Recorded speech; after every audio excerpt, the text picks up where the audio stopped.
Bismillah. Assalamualaikum warahmatullahi wabarakatuh. Alhamdulillah, alhamdulillahilladzi tatimmu bi ni'matihi shalihat wassalatu wassalamu ala Rasulillah wa ala alihi wa ashabihi wa man tabi'ahum bi ihsanin ila yaumiddin wala. Wa nashhadu an la ilaha illallah wahdahu la syarika lah wa nashhadu anna Muhammadan abduhu wa rasuluhu la nabiyya. Ayuhal hadirin, Bapak Ibu sekalian, teman-teman yang dimuliakan Allah Subhanahu wa taala. Alhamdulillah, itu kenikmatan yang kita patut syukuri bersama adalah kenikmatan iman dan Islam, sehingga mudah-mudahan di kesempatan sore ini, ya cuacanya juga terang, alhamdulillah bisa kumpul di rumah Allah Subhanahu wa taala dalam upaya menambah keimanan kita kepada Allah, dalam usaha menjadikan kita ini orang-orang yang dikumpulkan dengan keimanan. Walladzina amanu wa taba'athum dzurriyyatuhum biimanin. Dan mereka orang-orang yang beriman diikuti oleh anak keturunan. Anak-anak atau keturunan juga eh, bapak-bapak, nenek kakek moyang atau nenek moyang.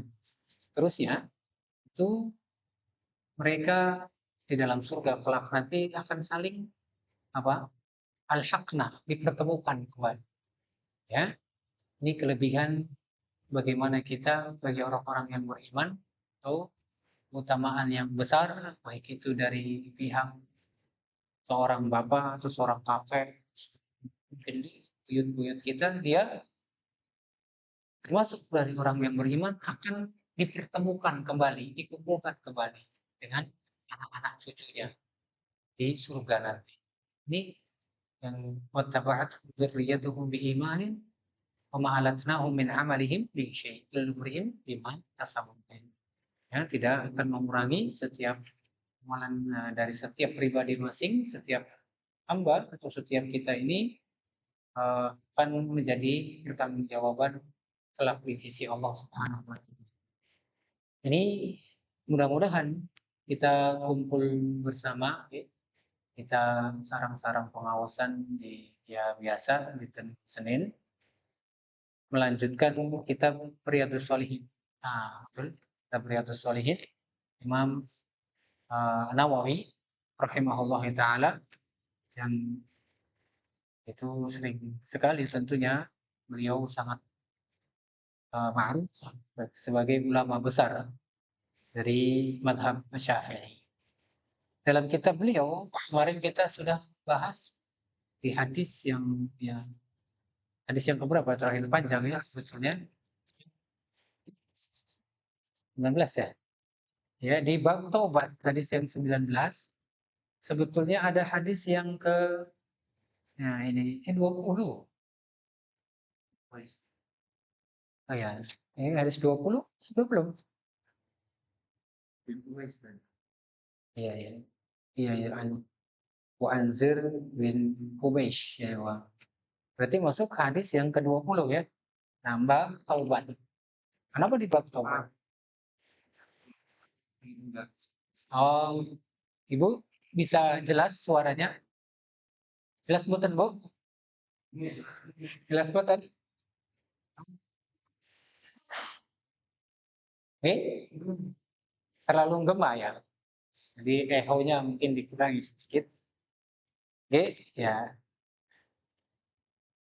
Sambil jalan, sambil ya, kita masuk di hadis yang ke-20. Wa an Abi Sa'ad bin Malik bin Sinan Al-Khudri radhiyallahu anhu anna Nabi sallallahu alaihi wasallam qala, ya dari Nabi sallallahu alaihi wasallam bersabda, Mbak. Ini bab taubat ini tentunya sudah dari awal merupakan bab yang besar yang memiliki keutamaan, ya, keutamaan yang besar agar kita senantiasa tidak luput dalam sehari-hari, tidak sampai lupa. Jangan sampai melupakan pertaubatan. kepada Allah Subhanahu wa taala. Ini dijelaskan bagaimana kaitannya di dalam hadis ini. Kata Nabi, kana fi man kana qablakum rajulun qatala tis'atan wa tis'ina nafsan. Ya, seseorang ada iman kana dulu, jadi menceritakan orang dahulu yang sebelum kalian, seseorang dia membunuh sudah 99 jiwa, membunuh 99 orang. Satu orang saja kebayang, ini orang sangat bengis sekali, kejam sekali. Ini apalagi ini orang sudah membunuh tis'an wa tis'ina nafsan. Fasa'ala an a'lami ahlil ard. Dia kemudian nanya ke orang yang tahu ilmunya, orang yang paling tahu ilmu di muka bumi atau di wilayah dia yang paling berilmu. Adulla ala rahib. Ditunjukkan yang pertama dia kepada rahib, ahli ibadah yang senantiasa hidupnya di rahib. Ini rahib ya kalau kita, karena ini zaman dahulu ceritanya yang dikisahkan oleh Rasulullah.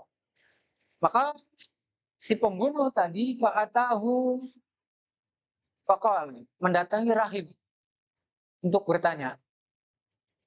Innahu qatala tis'an wa tis'ina nafsan. Dia ceritakan bahwasanya dia telah membunuh 99 orang. Fahalahu min taubah. Yang ditanyakan apa?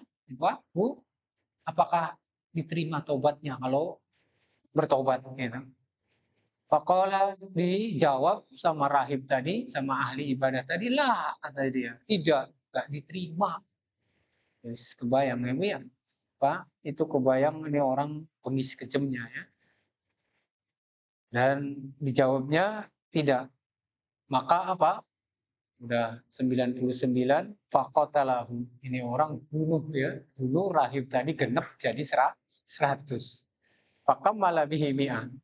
Ya, sempurna. Jadi 100 orang dia selama hidup, selama itu ya terakhir dia bunuh. Summa sa'ala an a'lil, dia masih nggak puas. Masih nyari, pengen nanya. Orang yang paling ya atau orang yang mungkin dikatakan berilmu di tempatnya dia. Fadulla ala rajulin alim. Nah, yang kedua ditunjukkan sama orang yang berilmu, beda. Al-alim di sini dengan rohib, tadi ahli ibadah dan ahli ilmu, Pak. Nah, ini berbeda. Mungkin kalau kita ahli ibadah, ya semuanya bisa ibadah dengan bebas, dengan ya penuh. Ya, upaya masing-masing bisa kita kerjakan sholat malam, nggak ada yang tahu jumlah berapa, ya sering atau tidak, atau kita sedekah jumlah berapa banyak, ya nggak ada yang tahu. Karena ibadah kita adalah hubungan kita dengan Allah Subhanahu wa taala. Tapi di sini ya tadi dengan orang yang alim ini tentunya landasannya ya ilmu, landasan dengan keilmuan. Dia datangi orang tadi. Dia ceritakan juga innahu qatala mi'ata nafsin fahallahu min taubah. Dia ceritakan dia sudah bunuh ya serta sudah genap 100 orang.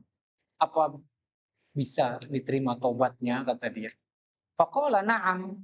Orang alim tadi jawabnya iya.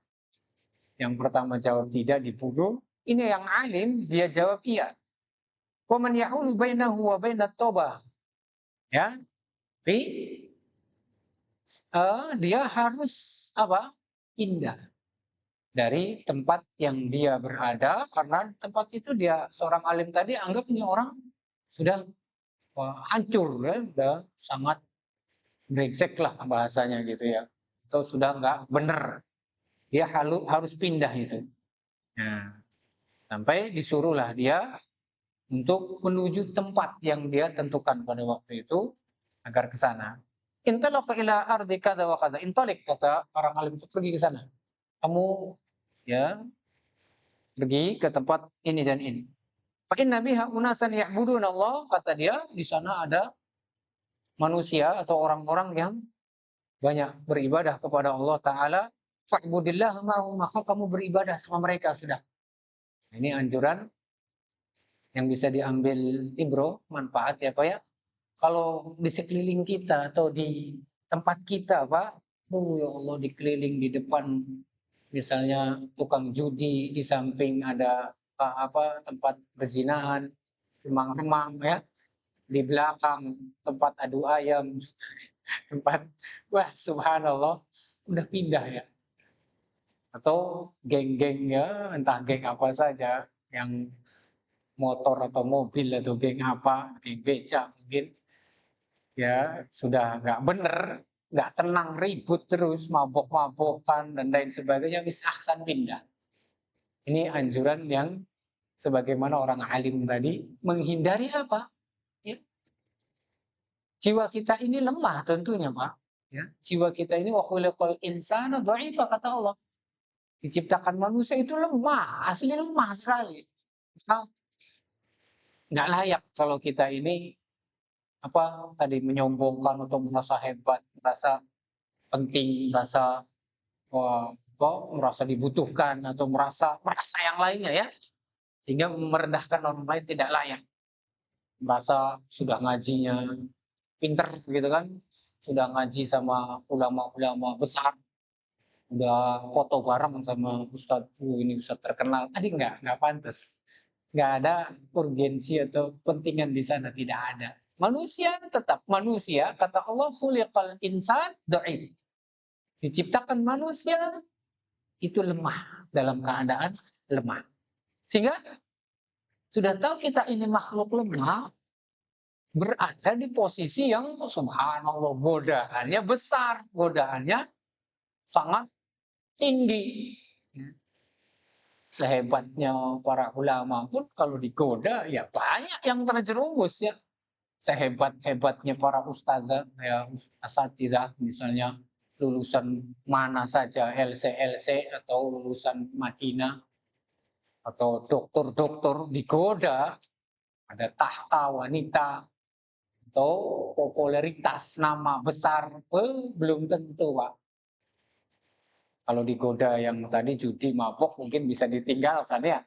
Tapi dikelilingi sama orang-orang yang wah sumber-sumber maksiat, sumber-sumber kejahatan, bukan hanya kejahatan secara dohir, sebagaimana disebutkan dalam Imam Az-Zahabi atau Imam Syekhul Muhammad bin Abdul Wahab ya di dalam kitab Al-Kabair itu banyak orang yang peduli hanya penyakit-penyakit dosa-dosa zahir seperti mabok, zina, menipu atau mencuri, ya, membunuh. Nah, ini zahir. Padahal ada yang lebih besar, dosa-dosa yang besar daripada itu. Ya. Di antaranya apa? Sombong. Sombong itu dosanya besar. Atau hasan, dosanya besar. Atau apalagi ujub, ria, sum'ah, dan lain sebagainya, itu dosa-dosa besar yang dilakukan oleh jiwa, oleh hati. Kalau terkumpul di sana sudah zohirnya banyak dari lingkungannya banyak kemaksiatan, ditambah lagi wongnya sombong-sombong aja wis. Remek Pak, ya. Lebih bagus pindah, cari yang lingkungannya Masya Allah ya, orang-orang taat ibadah, orang-orang yang suka ngaji, baca Quran, datang ke masjid, orang-orang yang mau tadi membela agama Allah Subhanahu wa taala. Nah, kata Nabi sallallahu alaihi wasallam, "In tansurullaha yansurkum." Ya, jika engkau menolong agama Allah, menolong Allah dalam artian menegakkan agama yang Allah, wahyu yang Allah telah turunkan, maka niscaya Allah akan tolong kalian. Ya. Dan ini bagian yang perlu mudah-mudahan kita perhatikan sama-sama sehingga uh, kalau seandainya tadi kehidupan kita sudah tidak nyaman, bukan nyaman karena banjir misalnya, bukan. Nah, itu hal yang mungkin yang umum lah, yang biasa ya. Tapi kalau sudah tidak nyaman ini gara-gara dosa, gara-gara maksiat, nah, ya tunggu saja ya. Tunggu balasan Allah Subhanahu wa taala sangat berat sekali, sangat besar sekali. Sehingga kita pribadi membawa diri masing-masing, ya. Kita pribadi hatta kita mungkin tadi sering ngaji kajiannya Masya Allah, kemana-mana di Juk-Juk datangi, dalam lingkungannya lingkungan maksiat tinggal di rumahnya, ya gimana? Sulit, sulit, ya. Keluar rumah sudah melihat apa? Wah, melihat mulus-mulus ya, atau melihat yang orang-orang, melihat sudah berbagai bentuk. Nah, subhanallah ya.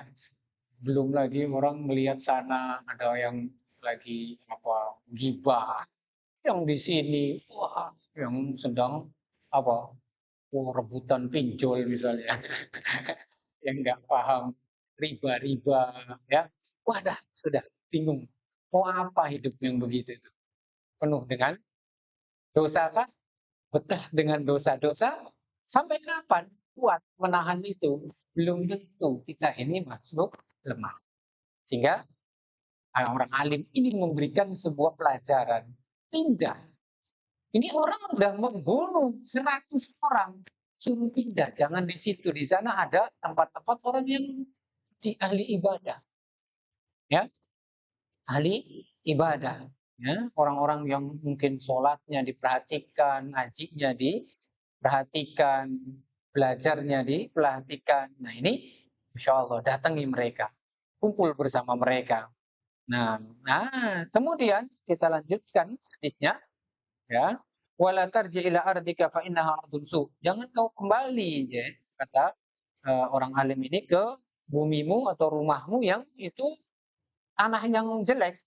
Fantolak. Maka dia pergi hatta idza nasafat tariq atahul maut. Di pertengahan jalan, nasafat tariq, di pertengahan jalan atahul maut, datang kematian. Nah, ajal tiba, ya. Fahtasomat fihi malaikatur rahmah wa malaikatul azab. Oh, itu malaikat rahmat sama malaikat azab ribut, Pak, Bu, ribut. Ya. Faqalat malaikatur rahmah, ja'a taiban. Nah, dikatakan oleh malaikat rahmat, ini orang sudah bertaubat. Dia pergi, walaupun sudah membunuh 100 orang, dia pergi pengen bertaubat. Mukbilan biqalbihi ila Allah Ta'ala, dengan segala tadi ya, mukbilan biqalbihi, dengan segala penuh hatinya menerima atau menyerahkan perbuatan terhadap Allah Subhanahu wa taala. Wa qalat malaikatul adzab, tapi dikatakan oleh malaikat adzab, innahu lam ya'mal khairan qattun. Awas iki wong durung apa-apa, durung berbuat kebaikan sama sekali. Bayangkan, ya, orang ini tidak ada kebaikan belas sama sekali dia kerjakan. Fa'ata maka apa? Fa'atahumul malakun fi surati adami faja'alahu minha. Nah, ini akhirnya ribut-ribut, dihadirkan ya malaikat yang lain di dalam bentuk adami seseorang, faja'alu bainahum, yaitu menghukumi di antara malaikat tadi, yaitu hakaman, sebagai hakim ya, sebagai hukum ini yang mana mau dibawa malaikat rahmat atau dibawa malaikat azab. Faqala fayyisu ma bainal ardain. Ini malaikat yang menghukumi tadi, hakim tadi, sudah diukur katanya. Diukur di antara tanah yang dia datangi atau tanah yang dia tinggal ini. Diukur mana yang lebih dekat kemana nih orang. Fa ila ayatahu makana adna fahuwalah. Ya, kalau seandainya dia dekat ke sini, maka itu miliknya. Ya. Faqasu, maka mereka mengukurnya. Fawajuduhu, maka ya didapatkannya adna ilal ardillati, ternyata dia lebih cuman sejengkal di sana dalam hadis ya, di riwayat diketerangkan sejengkal bedanya dari negara yang dia atau tempat yang dia pergi ke tempat yang baik tadi. Bedanya cuma sejengkal. Setelah diukur itu ternyata lebih dekat sejengkal kepada tanah yang baik. faqabadatul malaikatur rahmah. Wis milike malaikat rahmah. Ya. Ini hadis muttafaqun alaih, hadis yang disepakati oleh Imam Bukhari dan Muslim. Kisah bukan dongeng yang nggak ada sumbernya, bukan. Ini kisah dahulu yang wahyu yang diberikan oleh Allah kepada Nabi kita Shallallahu Alaihi Wasallam supaya kita mengambil pelajaran. Dosa apapun, kalau seandainya bertobat. Nah inilah kedudukan tobat makanya. Subhanallah, jangan sampai menyesal. Seperti orang ini, alhamdulillah ya, orang ini sudah bunuh 100 orang dan dia kemudian bertobat, dan itu bagaimana besarnya kasih sayang Allah Subhanahu wa taala kepada orang-orang yang bertobat. Ini hadis yang ke-20, yaitu diriwayatkan dalam sahih, fata'ana ila qaryati salih aqrab bisibrin. Ini desa yang baik itu, desa yang soleh tadi, cuman selisihnya hanya sejengkal. Faju'ila minha ahliha. Maka dia dijadikan sebagai ahli khair, ahli soleh. Tadi termasuk penduduk yang soleh. Wa fi riwayati fi sahih fa Allah taala ila hadhihi antaba'adi wa ila hadhi antaqurbi. Juga dalam riwayat yang lain katanya, kata Imam Nawawi, itu karena Allah ya memberikan apa? Geser, yang tanah yang ini tiba-tiba bergeser menjauh, yang ini mendekat. Nah, itu subhanallah. Yang tanah yang menuju tanah yang soleh tadi jadi dekat. Itu karena Allah Subhanahu wa taala. Wa qala qisu ma bainahuma. Diukur di antara keduanya, fawajaduhu ila hadi aqrab bi shibrin ghufirallahu.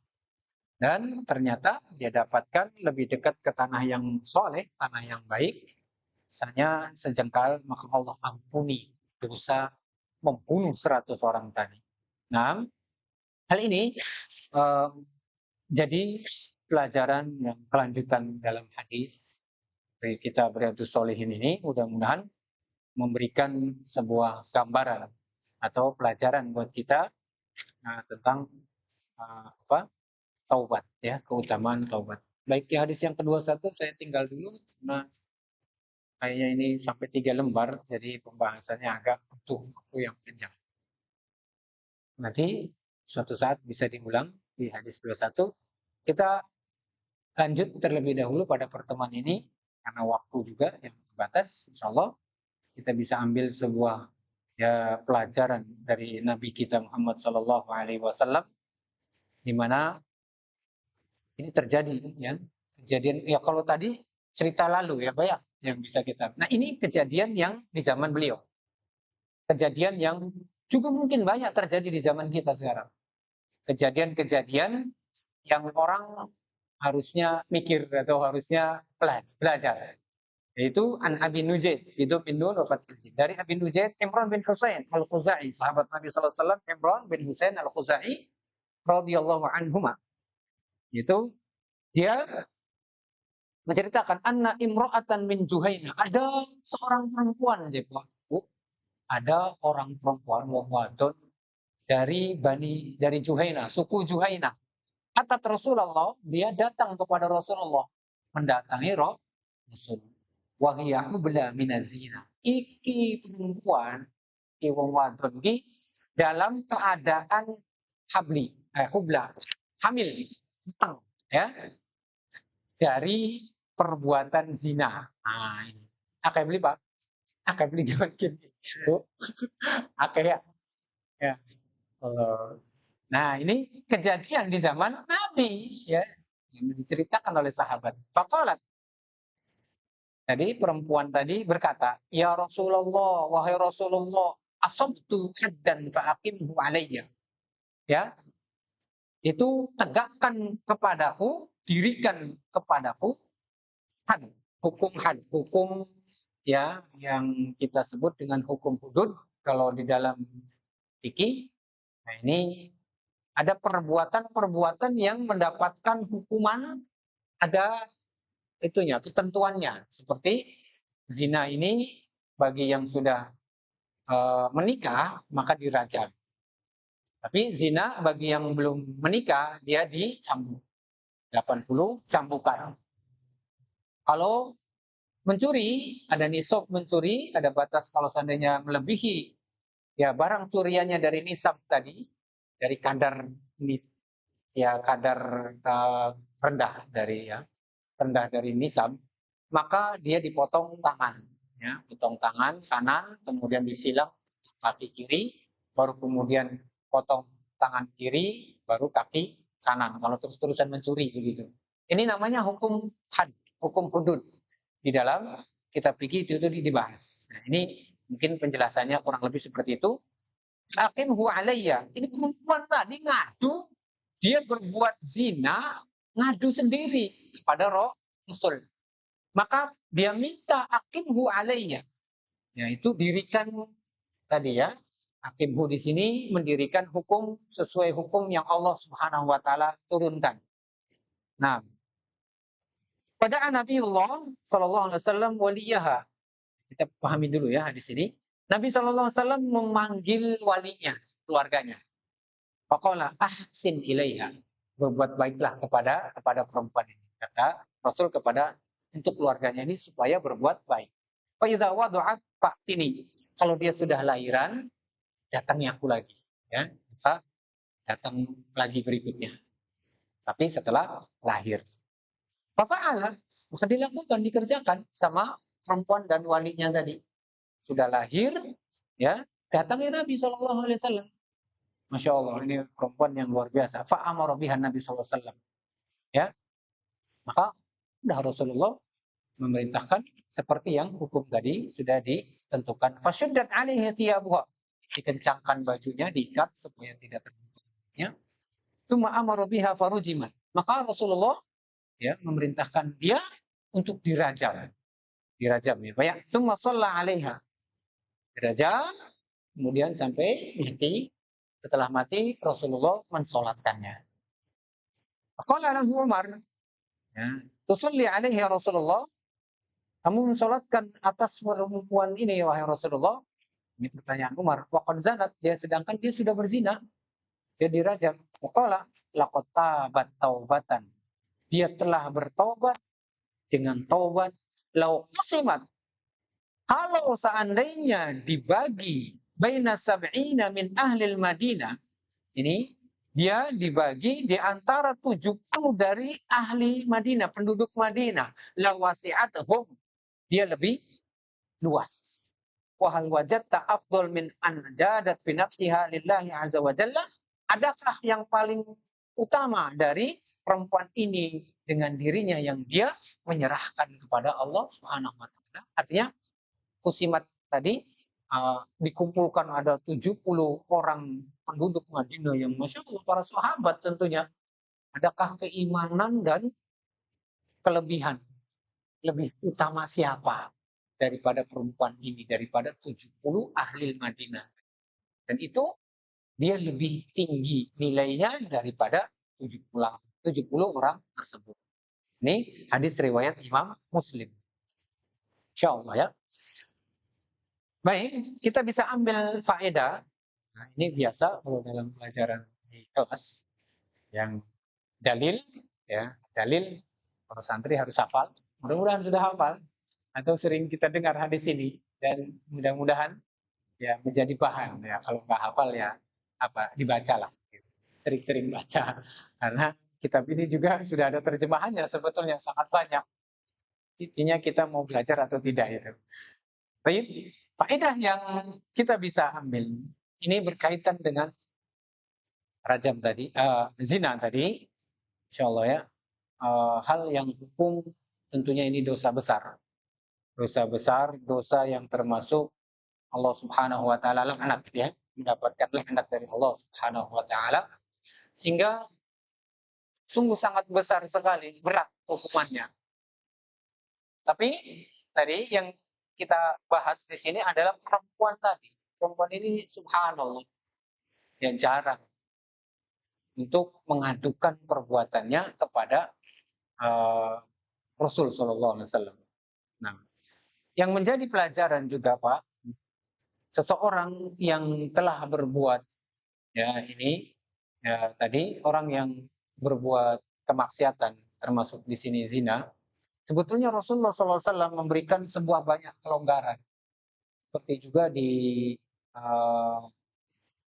ada salah satu sahabat, namanya lupa saya, Al-Aslami, bilangan Al-Aslami ini, dia berzina mengadu kepada, ini laki-laki kalau yang ini kan perempuan. Dia juga mengadu kepada Rasulullah. Rasulullah biarkan, Rasulullah cuek. Ini berkaitan dengan pengaduan. Rasulullah begitu caranya. Sebuah gambaran ya. Ada orang ngadu, perempuan ini juga mengadu. Padahal kalau nggak ngadu sebenarnya nggak tahu, Rasulullah nggak tahu, sudah selesai ya. Banyak orang yang sekarang ini ya tadi, memang nggak mungkin ngadu ya. Nah, berat hukumannya, takut sekali kalau dirajam ini resikonya mati bagi yang sudah nikah tadi. Tapi ini Masya Allah, ini sebuah contoh. Berkaitan dengan pengaduan tadi, ada Al-Aslami tadi mengadu, Rasulullah cuek sampai dibiarkan sama Rasulullah. Ngadu lagi si sahabat Al-Aslami tadi mengadu lagi berikutnya. Rasulullah cuek lagi, biarin lagi. Sampai 4 kali. Nah, suatu ketika karena ini ngadu terus dan mengadukan, saya telah berzina ya Rasulullah. Rajam saya telah berzina Rasulullah. Rajam saya, harus biarkan Rasulullah biarkan. Akhirnya ya tadi, apakah engkau gila ya? Islam katanya. Ini berat loh. Besar sekali kamu yang kamu ucapkan itu, zina itu, apalagi sudah nikah, pasti dirajam, berat. Akhirnya dia ngutus salah satu sahabat untuk mencari tahu. Nyari tahu ini ada masalah nggak gitu kan. Tiba-tiba ngadu aja, telah berzina pengen dirajam.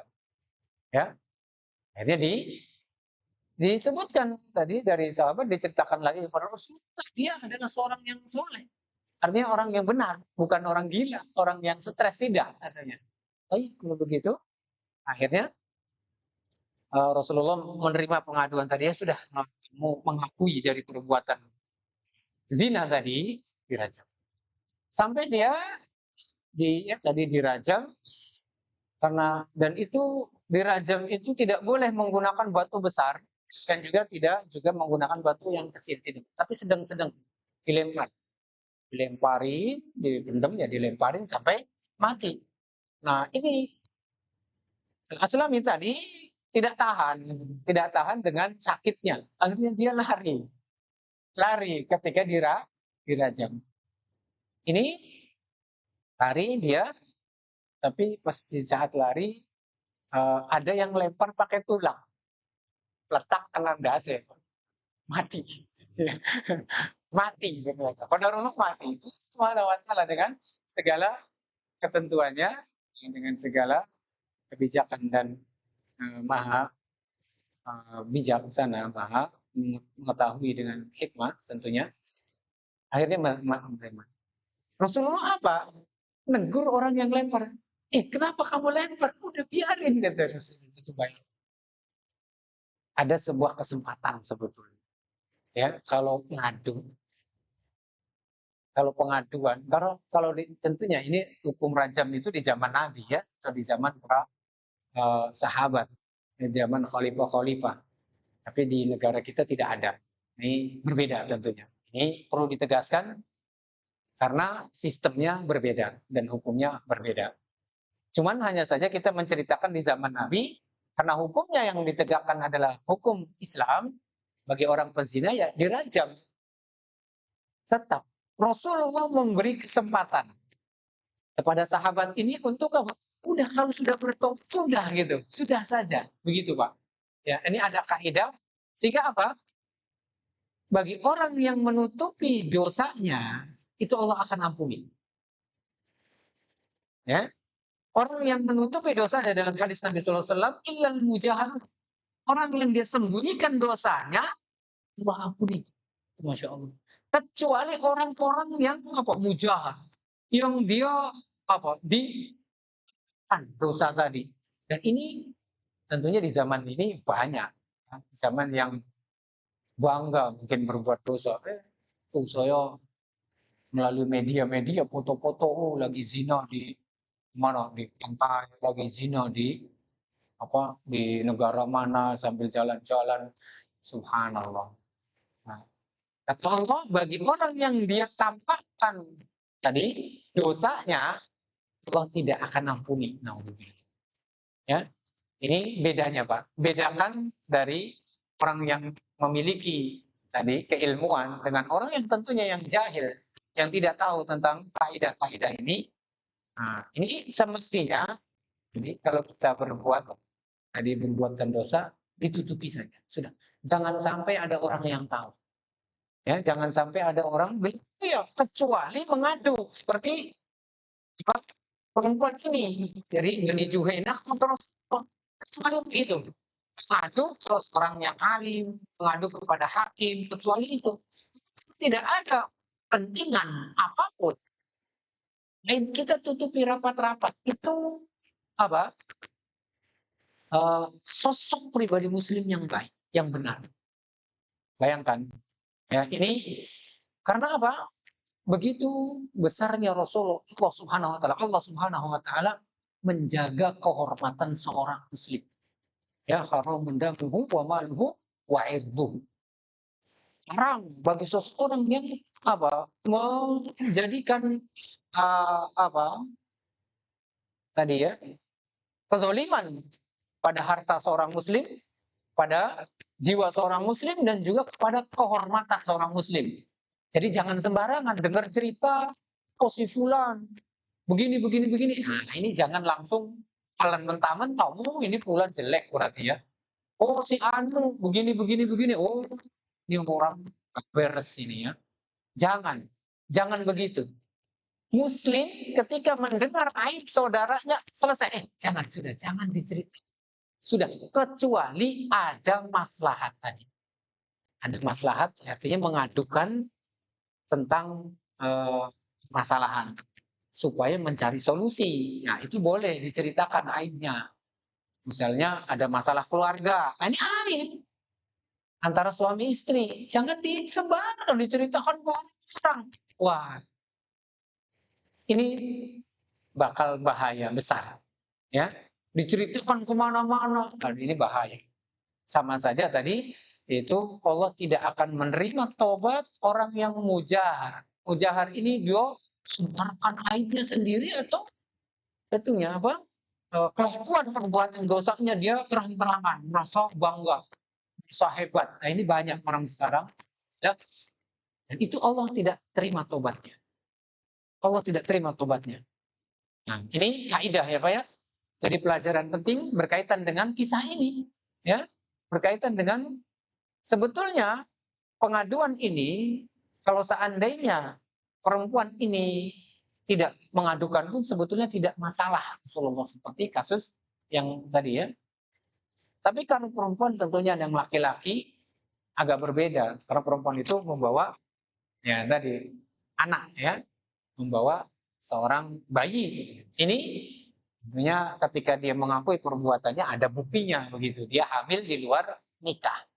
Nah, dan itulah yang harus dijaga dalam muslim.